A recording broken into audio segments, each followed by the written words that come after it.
جو پہلا پرنسپل اللہ کے رسول صلی اللہ علیہ وسلم کی زندگی سے ہم کو ملتا ہے یا قرآن کے مطالعے سے ملتا ہے، وہ ہے سیلف ایولیوشن کا، اپنا تزکیہ کرنے کا، کہ انسان تبھی کامیاب ہو سکتا ہے جب وہ پہلے اپنا تزکیہ کرے، اور اپنا تزکیہ کرنے کے بعد اپنی ایولیوشن کے بعد اپنی صلاحیتوں کے مطابق اپنا گول سیٹ کرے۔ ایسا نہ ہو کہ وہ ان گول کو سیٹ کر لے جو اس کے لائق نہیں ہے۔ مثال کے طور پر کوئی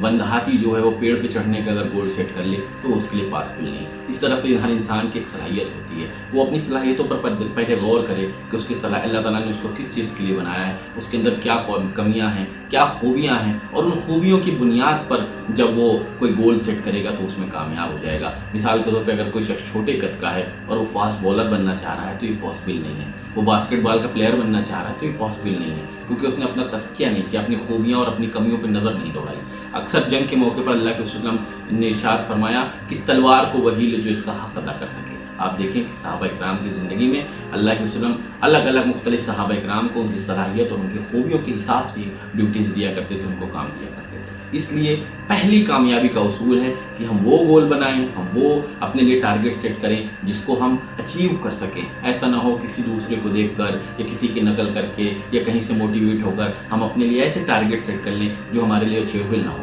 اللہ کے وسلم نے حدیث میں ارشاد فرمایا کہ اپنی نفس کے اوپر ظلم مت کرو۔ صحابہ کرام نے کہا اللہ کے رسول اپنی نفس پہ کیا ظلم کرنا؟ اللہ کے رسول نے فرمایا تم ان آزمائشوں میں اپنے آپ کو ڈال دو جس کے تم لائق نہیں ہو، جس کو تم برداشت نہیں کر سکتے ہو۔ تو کامیابی کا یہ پہلا اصول ہے کہ ہم اپنا جائزہ لیں، اپنی خوبیوں پر اپنی کمیوں کے اوپر نظر دوڑائیں، اس کے بعد اپنی صلاحیتوں کو دیکھیں، اس کے بعد پھر ہم گول کوئی ٹارگٹ سیٹ کریں تو انشاءاللہ تعالی ہم ضرور کامیاب ہوں۔